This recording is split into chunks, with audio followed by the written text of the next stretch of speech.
మీ business ఏదైనా మీ ఊర్లో promotion చేయాలంటే అది సుమన్ టీవీతోనే సాధ్యం. ఇప్పుడే సంప్రదించండి.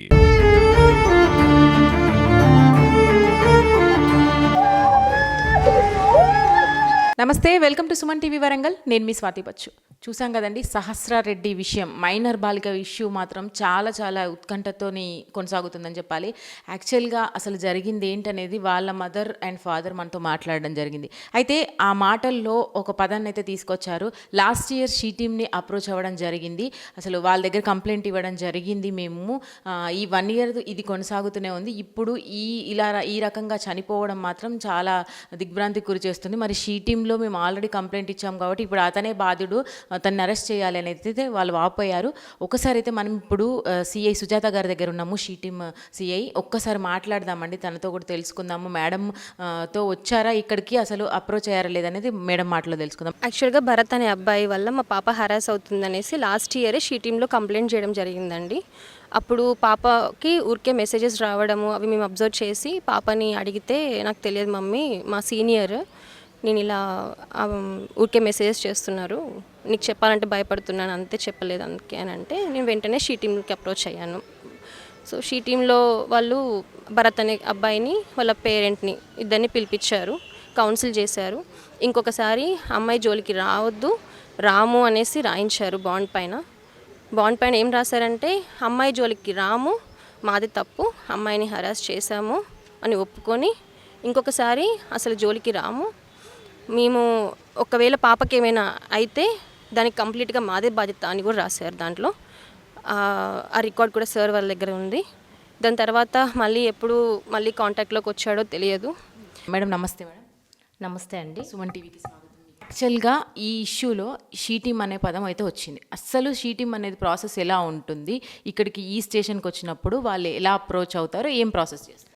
యాక్చువల్లీ అప్పుడు వాళ్ళు పిటిషన్ ఇచ్చినప్పుడు అప్పుడున్న సిఐ గారు ప్రొసీజర్ ప్రకారమే చేయడం జరిగింది. వాళ్ళకి కౌన్సిలింగ్ ఇచ్చారు. అట్లనే షీ టీమ్ అంటే ఏంటంటే ముఖ్యంగా ఎవరికైనా ఏమన్నా లేడీస్‌కి సంబంధించి ఉమెన్‌కి సంబంధించి ఏమన్నా ప్రాబ్లమ్స్ ఉన్నప్పుడు షీ టీమ్‌ని అప్రోచ్ అవ్వచ్చు. ఒకవేళ మైనర్స్ ఉన్నా కూడా మేము వీళ్ళ పేరెంట్స్ పిలిపించి మాట్లాడి కౌన్సిలింగ్ చేయడం జరుగుతుంది. అట్లనే మేజర్ అయితే వాళ్ళ గ్రావిటీని బట్టి కూడా మేము ఎఫ్ఐఆర్ కన్సర్న్ పోలీస్ స్టేషన్‌కి రిఫర్ చేసి కేసు చేపించడం అనేది జరుగుతుంది. ఒకవేళ ఎవరికైనా బయట తెలుస్తుంది, పోలీస్ స్టేషన్‌కి వెళ్ళినప్పుడు ఇన్ఫర్మేషను మా గురించి అందరికి తెలుస్తుంది అనుకున్నప్పుడు షీ టీమ్‌కి అప్రోచ్ అయితే వాళ్ళ ప్రాబ్లము మాకు వీలైనంత వరకు మేము కన్సర్న్ పోలీస్ స్టేషన్ వాళ్ళతో మాట్లాడైనా, లేకపోతే మా పరిధిలో ఉంటే మేము మాట్లాడి వాటిని సార్ట్ అవుట్ చేయడం జరుగుతుంది. వాళ్ళ ఇన్ఫర్మేషన్ కూడా మనము అంటే గోప్యంగా ఉంచడం జరుగుతుంది. సో ధైర్యంగా ఎవరైనా కూడా మహిళలు గానీ, స్త్రీలు ఎవరు ఉన్నా సరే, చిన్న పిల్లలైనా ఎవరైనా సరే, లేడీస్ వాళ్ళ చుట్టుపక్కల ఏం జరుగుతున్నా కూడా, లేకపోతే వాళ్ళు చెప్పుకోలేదు, ఈ ప్రాబ్లమ్ చెప్పుకుంటే ఏమైతుందో అని ఆలోచించే పరిస్థితిలో ఉన్నప్పుడు మాకు వాట్సాప్ నెంబర్ కూడా ఉంటుంది. మీరు ఆ నెంబర్‌కి అప్రోచ్ అయినా కూడా మీరు ఇక్కడికి ఆఫీస్‌కి కూడా రావాల్సిన అవసరం ఏం లేదు. మీరు ఆ నెంబర్‌కి ఒక పిటిషన్ రాసి పెట్టినా కూడా మేము దాన్ని తీసుకొని దానికి సంబంధించి ఎవరైతే దానికి సంబంధించిన వాళ్ళు ఉన్నారో వాళ్ళని పిలిపించి మేము కౌన్సిలింగా లేకపోతే ఎఫ్ఐఆర్ చేయడమా, దాని యొక్క గ్రావిటీని బట్టి యాక్షన్ తీసుకోవడం అనేది జరుగుతుంది. సో వాళ్ళకి ఉన్న సమస్య కూడా సార్ట్ అవుట్ చేయడం జరుగుతుంది. కాబట్టి ఎవరు భయపడొద్దు, ధైర్యంగా మేమున్నదే, షీ టీమ్ ఉన్నదే మీకోసము. కాబట్టి మీరొచ్చి ధైర్యంగా మాకు కంప్లెయింట్ చేసి మీ ప్రాబ్లమ్‌ని సాల్వ్ చేసుకోగలరు. Right madam. మేము అప్రోచ్ అయినప్పుడు తల్లి మాటల్లో ఒక మాట అనింది. అంటే మళ్ళీ ఒకవేళ ఏదైనా జరిగితే, అమ్మాయికి ఏదైనా అపాయం జరిగితే భరత్ అనే వ్యక్తే ఇక్కడ ఇన్వాల్వ్‌మెంట్ ఉన్నాడు కాబట్టి అతనిదే బాధ్యత అన్నట్టుగా ఉంది, రాపిచ్చుకున్నాము అని. అట్లాంటి రాపిచ్చుకోవడాలు ఇట్లాంటి మీ షీ టీమ్‌లో ఉంటాయా? మేము ఏది ఉన్నా కూడా కన్సర్న్ డాక్యుమెంట్ అనేది కన్సర్న్ పోలీస్ స్టేషన్‌కి పంపిస్తాము. సో వాళ్ళు ఫర్దర్‌గా లీగల్‌గా ఎట్లా ఉంటే అట్లా చేస్తారండి. షీ టీమ్‌ని అప్రోచ్ అయిన తర్వాత అంటే ఫస్ట్ కౌన్సిలింగ్ ఏదైతే ఇస్తా అన్నారో, అంటే వేరే వాళ్ళు ఎవరైనా కూడా ఏ కేసులో అయినా షీ టీమ్‌లో అప్రోచ్ కాగానే కౌన్సిలింగ్ ఇస్తా అంటున్నారు కదా! కౌన్సిలింగ్ ఫర్దర్ వాళ్ళు వినకపోతే ప్రాసెస్ ఎలా ఉంటుంది? కౌన్సిలింగ్‌కి వినకపోతే వాళ్ళు కంప్లెయింట్ ఎఫ్ఐఆర్ చేయాలనుకుంటే ఎఫ్ఐఆర్ చేపిస్తాం. కన్సర్న్ ఏ ఏరియా పోలీస్ స్టేషన్‌కొస్తే ఆ పోలీస్ స్టేషన్‌కి పంపించి మేము ఎఫ్ఐఆర్ చేయించడం జరుగుతుంది. ఈ ఇయర్‌లో చూసుకున్నట్టయితే, అంటే మీరు వచ్చినప్పటి నుంచి కూడా ఈ కేసెస్‌కి సంబంధించి మైనర్ కేసెస్ ఏమన్నా వస్తున్నాయా? అంటే రిపీటెడ్‌గా వస్తున్నాయా? ఎలా ఉంది ఇక్కడంతా అవేర్‌నెస్ ఎలా ఉంది? మేము every weekly 3 programmes, awareness programmes conduct చేస్తున్నాం. అంటే వీక్లీ 3 ప్రోగ్రామ్స్ కండక్ట్ చేస్తున్నాము. అందరికీ చెప్తున్నాము. అందరిలో మంచి అవేర్‌నెస్ కూడా రావడం జరిగింది. మైనర్ కేసెస్ కూడా మాకు పెద్దగా రావట్లేదు. అంటే ఇప్పుడు ఫర్ ఎగ్జాంపుల్ ఒక 10 వచ్చినాయనుకోండి. దానిలో 1 ఆర్ 2 మాత్రమే మైనర్ ఉంటున్నారు. మిగతా అంతా మేజరే ఉంటున్నారు. మేజర్‌గా అంటే మీకు దగ్గరకొచ్చే ప్రాబ్లమ్స్ ఎలాంటి ప్రాబ్లమ్‌తో వస్తారు మేడం? అంటే ఎవరన్నా ఇంతకుముందు ఎవరన్నా మన మామూలుగా లవ్ అని చెప్పి లవ్ చేసుకొని మళ్ళీ బ్రేకప్ చెప్పుకొని ఫొటోస్, వీడియోస్ అట్లాంటివి ఏమన్నా ఉంటే అట్లాంటివి తీసేయమని చెప్పేసి అట్లాంటివి కొన్ని, లేకపోతే కొన్ని మిస్‌అండర్‌స్టాండింగ్‌తో కొన్ని. అట్లాంటప్పుడు డాటాని మీరు దగ్గరుండి డిలీట్ చేపిస్తారా? అంటే వాళ్ళు తీసుకొని చేపిస్తున్నాం. డిలీట్ చేపిస్తున్నాం. అంటే ఏ సందర్భంలోనైనా కూడా అబ్బాయి, అమ్మాయి ఇక్కడికొచ్చారనుకోండి. అమ్మాయి కంప్లెయింట్ ఇచ్చింది ఫర్ ఎగ్జాంపుల్ అబ్బాయి మీద.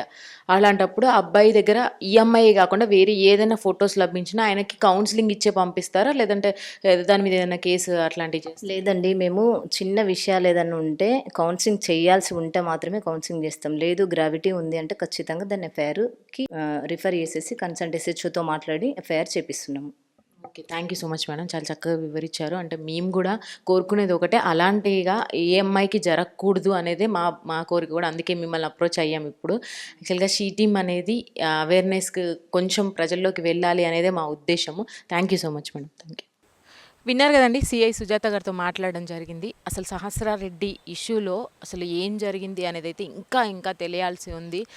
చాలా మిస్టరీ ఉన్నట్టే కనిపిస్తుంది. వాళ్ళేమో వాళ్ళ తల్లి మాట్లాడిన మాటలేమో ఇక్కడ మేము కంప్లైంట్ ఇవ్వడం జరిగింది 1 ఇయర్ క్రితం అనేది అయితే మనకు సుమన్ టీవీ ద్వారా తెలిపారు. ఇక్కడ సిఐ గారితో మాట్లాడడం జరిగింది. 1 ఇయర్ ముందు నిజంగానే వాస్తవంగా వాళ్ళు ఇక్కడికి వచ్చారు, కౌన్సిలింగ్ అయితే తీసుకున్నారు. తర్వాత సంఘటనలు ఏవైతే ఉన్నాయో మేము డాక్యుమెంట్ పరంగా మేము కోర్టుకి అందజేస్తాము అని అయితే సిఐ గారు చెప్పడం జరిగింది. వాళ్ళ ప్రొఫార్మా ప్రకారంగా వాళ్ళు పర్సనల్గా టేక్ కేర్ చేశారంట, కౌన్సిలింగ్ ఇచ్చారు.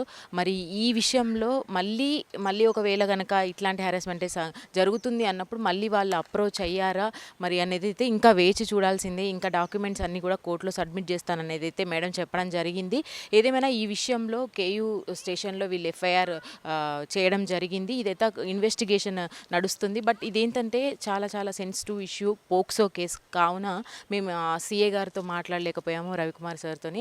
కాబట్టి మేము కొంచెం వెయిట్ చేస్తున్నాము. ఇది కొంచెం సంఘటన గురించి ఇంకా కూడా కీలక ఆధారాలు తెలియాల్సి ఉంది. అసలు ఎవరిదైతే అన్యాయం ఉందో ఆ అన్యాయానికి మాత్రం శిక్ష ఖచ్చితంగా పడుతుంది. డెఫినెట్లీగా ఇది శిక్ష పడే వరకు కూడా మేము ముందుంటామని వాళ్ళకి హామీ ఇవ్వడం జరిగింది తల్లిదండ్రులకు. అదేవిధంగా కొంచెం వెయిట్ చేద్దాం మనము. ఇందులో ఇంకా కూడా కీలక ఆధారాలు రావాల్సి ఉంది.